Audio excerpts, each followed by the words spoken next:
Thank you. The next one to go is none other than Kamil. Can I use, yeah, I'm good. Okay, so I threw together a presentation and I wanted you guys to see it. So, can everyone see the screens? There's, I think, a few up here too. Cool?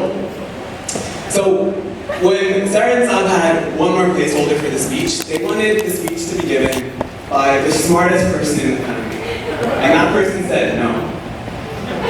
Then they asked the person who was the funniest in the family. And then that person said no. Then they wanted the best looking person in the family to do it. And I was like, okay guys, you've asked me 3 times, I'll give a speech. Yeah. So when I first sat down to write this speech, I was like, wow, my sister's getting married in an hour. And I like to do things on a whim, but my sister's the type of person who probably made the Snapchat filter and website for this like in 2012. So, oh wait, the one thing that I also should add is that I don't say this to you very often, Appa. You look really, really beautiful. I don't say it very often. And to all of us friends, I also just wanted to mention, I don't say this very often, but you're looking really beautiful. So let's jump into life, right? Appa's born, all well and good. She turns 1. Where am I going to add? I don't know. Right? Can you guys see the screen by the way? Okay, let's just fly through these. She goes to Niagara Falls. She's on top of the world since she's the only child, obviously. She turns 1. Again, a lot to celebrate because she's the only one, right? Kamil's born. Kamil is not that happy to be born, apparently. I'm crying if you can't see that photo. Right? Appa is looking really cute. She's at Niagara Falls eating a tomato as though it's an apple. Wind is blowing in the wind. Everything is great. Also looking like the Eskimo version of Dora the Explorer. Super, super cute. Okay? Kamil turns 1. Appa is obviously very, very excited because she also gets presents the way siblings get presents on every single birthday in my house. After this, we go for a photo shoot. I'm obviously traumatized.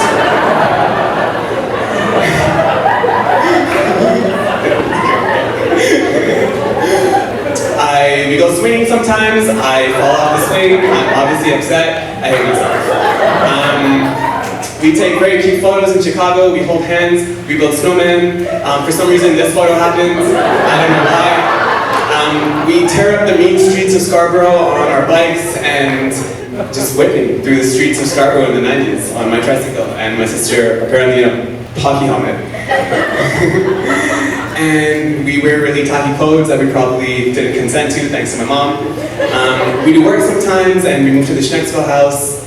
And then this is kind of like the beginning of the ugly phase for both of us. And so we're gonna fast forward this entire era, and here we are today, right? We're here, we're excited, and you know, my sister's always taken really good care for me.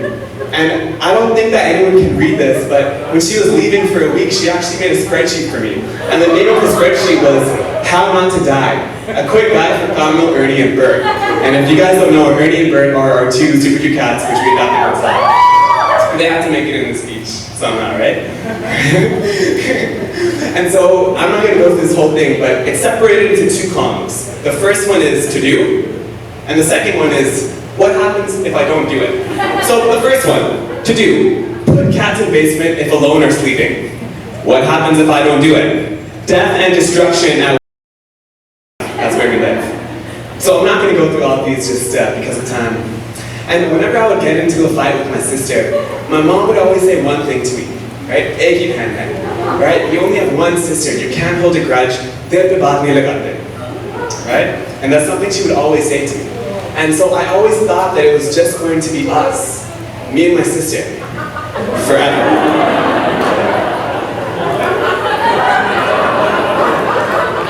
Enter Saad Khan.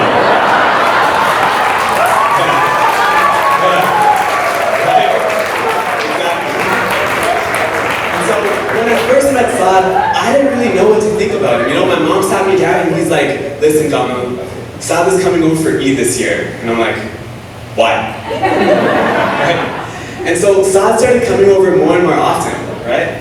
And he would come over, and more often, he gardened. He would come with gardening utensils, and he would spend hours in our backyard gardening with my sister.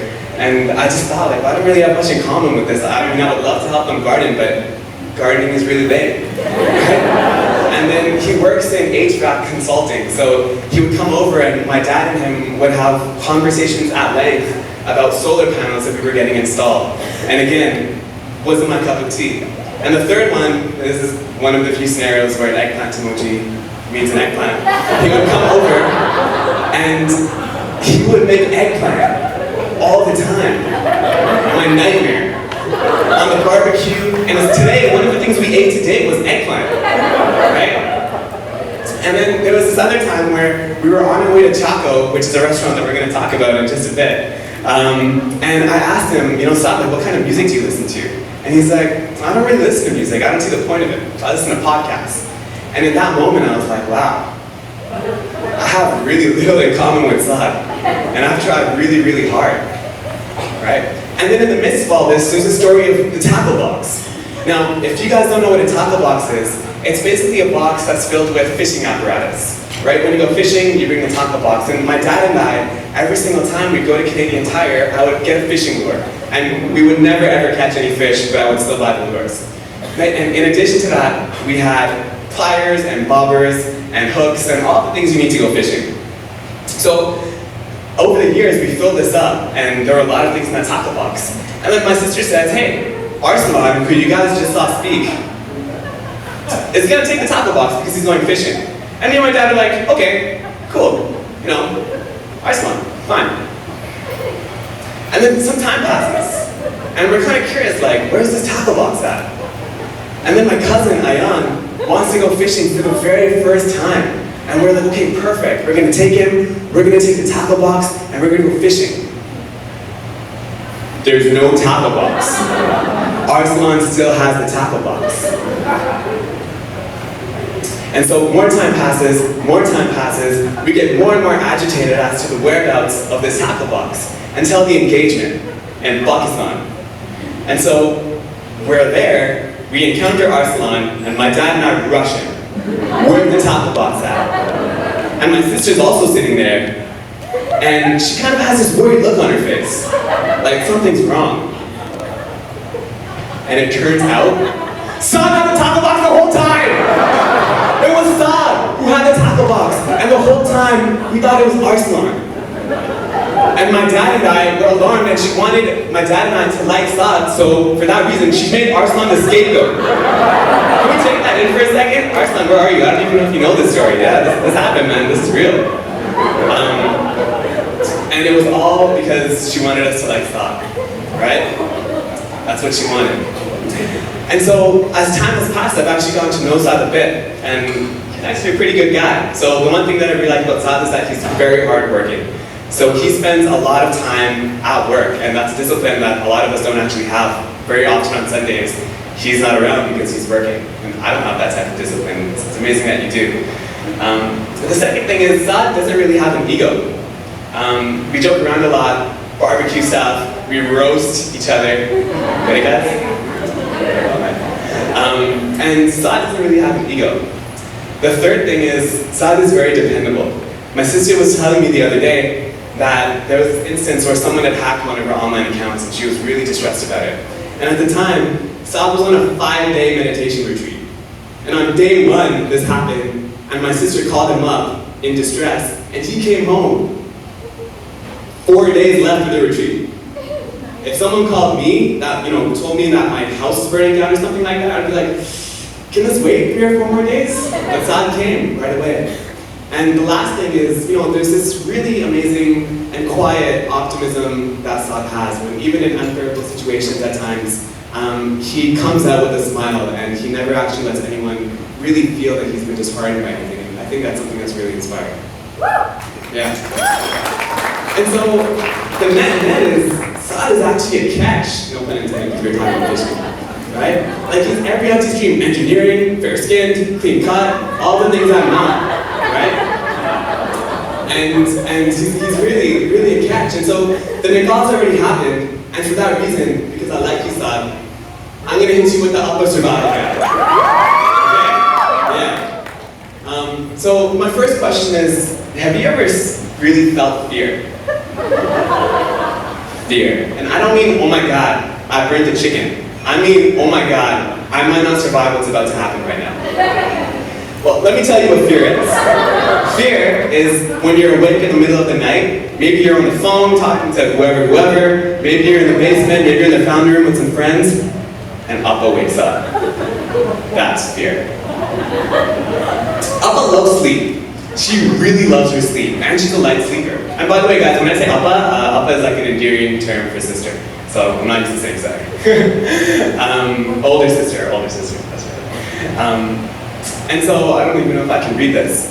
But this is a screenshot of her WhatsApp message, and because Appa loves sleep so much, she's obsessed with earplugs, right? So this is a screenshot of my mom. She's on a plane, and she's saying, oh my God, there's so many babies around. And my sister says, did you take earplugs? Babies shouldn't be allowed on planes. Or, there should be a separate plane full of just babies. And so my sister goes on these hunts to buy earplugs all the time in bulk quantities, but it's been really, why are you laughing so much? It's been really hard for her to get these bulk shipments of earplugs because they're always sold out online, right? And when she got earplugs, over the past week she got her hands on them, I asked her for them.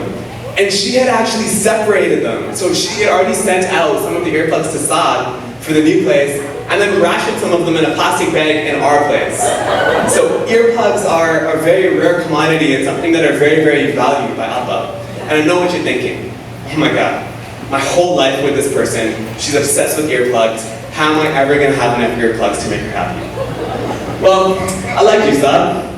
And so for that reason, I spent the week negotiating with earplug distributors in Toronto to give you 500 earplugs. This is just on the bench.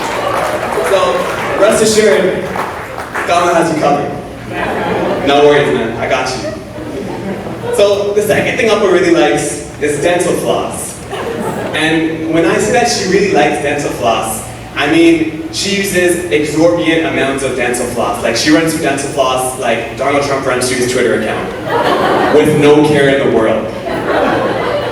And if you guys need some proof, because I'm disgusting, I actually went and pulled out the most recent floss string that she used, and I measured it. And it's 1.1 meters, right? And I just did some calculations. 1 meter a week is 52 weeks in a year. That means over a 75-year period, assuming you live to be 100, you're gonna need 3,900 meters of floss. You almost need 4 kilometers of floss for a lifetime, right? And I know what you're thinking. You're worried. What do I do? Should I try and re-spool the floss that she's used and hope she doesn't notice? I know. And so I started messaging these brands, these dentist brands. So I messaged J&J and I said, hey, my sister has this weird obsession with dental floss. Can you hook her up with this lifetime supply? And because I like to play my options, I messaged a bunch of them. I messaged Gum, I messaged Johnson & Johnson, I messaged Crest, I messaged Oral-B, and all of them either said, no, we don't give up your product, or ask your dentist, who my sister hates. And then I asked my friend Sundas, who's somewhere here, and she's studying dentistry, and I was like, listen, is there any way you can hook me up with this big quantity of floss? But in the meantime, Johnson & Johnson got back to me. Yeah. And so Johnson & Johnson got back to me, and they actually delivered this lifetime supply of floss. So this is all the floss that we're going to give. In addition to that, the next day, they shipped even more floss. So you're set. And I feel like, is the photographer, do you mind getting a photo? Because I just want Johnson & Johnson, the social media team, to know that I'm not just this hairy guy asking for floss all day. And they actually wrote you a poem. Do you want me to read it? Okay, so Johnson & Johnson. Seher and Saad, this is your big day. So what does your brother Kamil have up his sleeve, you might say? Well, he reached out to us, Johnson & Johnson, that's right, J&J. He asked for our help, and we knew our answer had to be yes, okay. So we have a few points that we want to get across. Like, you all know that Seher loves Saad, but did you know that she also loves floss?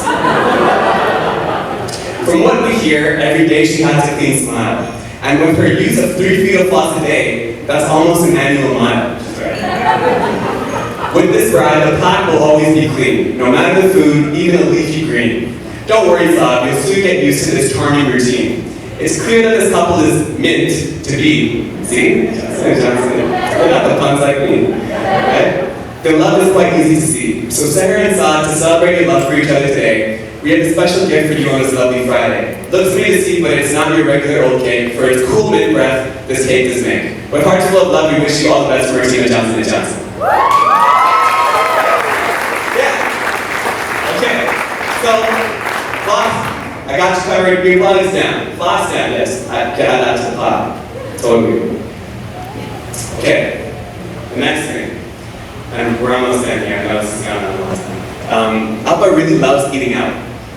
And this is what your best eating McDonald's when we were really, really young. And that love for McDonald's didn't stop. If you guys Google my sister's name, she's the 4th result on the internet. And that result is a student who's really upset. And I don't think she has this photo, so I'm just going to cover up with the Alba emoji. Right? And so she was really upset that the McDonald's on her U of T campus was closing down. And here she is in a Toronto Star article about how disgruntled she is about the McDonald's closing. And that's not the only place Alba likes to eat out. She also really likes this place called Chaco. And Chaco is like this Korean barbecue place in Richmond Hill. And she loved Chaco so much that when a time came where we hadn't taken her for a really long time, she really showed it. So, WhatsApp conversation, Kanban, ETA, like 2015, circa 2015, right? Said her, what should we do for dinner? Just a friendly reminder that no one has taken me to Chaco's yet.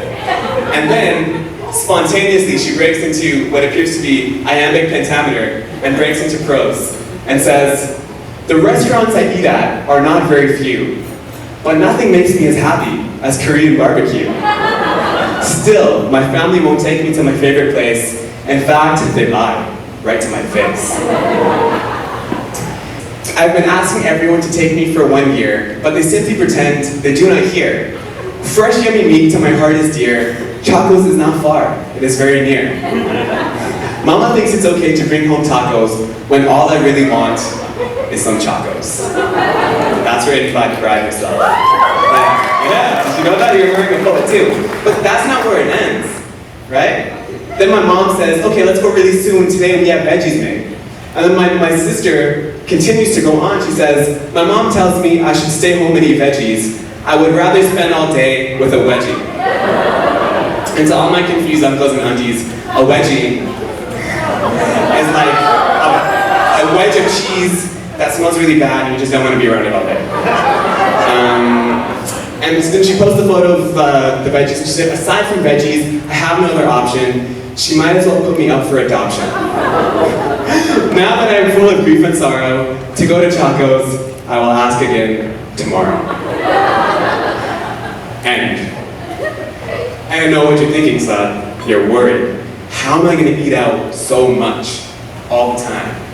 Well, I actually made you a coupon. Katakana coupon. And katakana means homemade food. And so I actually forgot them at home and I printed 75 for every year. But this is a katakana coupon, and the background is alukima. There's a halo made of rotis, and you can present it at any time, and Alta has to eat at home. I got you. I got you. Last, Alpa really loves Peter Mansbridge. I'm not sure if everyone knows who Peter Mansbridge is, but he's the lead anchor of The National, which is a CBC broadcast that takes place every single day. And it was actually my sister who really got me more involved in social justice and politics in Canada, and really the importance of staying up to date in current events. I started watching The National when I was 15 or 16 years old, and watching 1 hour of news at that age actually makes a substantial impact on how you see yourself in the country and how you see your country around the rest of the world. And I started to explore more interesting topics like feminism and the importance of understanding our own privilege. And when I would meet new people, I began to notice within a few minutes, people would say, you have a sister, don't you? Right? And within minutes, people would pick up on that, and I think that's something really amazing. For me, that's one of the most flattering compliments I could actually receive. And I really owe that to you. And so we became really obsessed with Peter Mansbridge. For example, that he had a cameo in the movie Zootopia, where he was a moose called Peter Mansbridge. And so we became really, really interested in that. And for everyone who doesn't know, Peter Mansbridge actually gave his very last coverage of the National last Wednesday. He's now retired. So Saf, I know what you're thinking. What do you do now? What are you going to do between 9 and 10 p.m. of every weekday, 1 and 2 p.m. of every Saturday, and 5 to 6 p.m. of every Sunday? You have earplugs, but they're not going to last forever. You know what I mean, man? So I actually reached out to CBC, and I said, hey, my sister's getting married, and she really loves Peter Mansbridge. And so I waited, and then Peter Mansbridge was doing his last broadcast, and out of nowhere, I get this email from the man himself, Peter Mansbridge. And he actually recorded the day of his very last broadcast, his very special message for you both. Well, hello there, it's Peter Mansbridge here with a special message for two very special people on their special day. Congratulations, Sahir and Saad, on your wedding day. I know you're both passionate about each other and about our country. Qualities that mean so much to all your friends and your family. Have a wonderful marriage.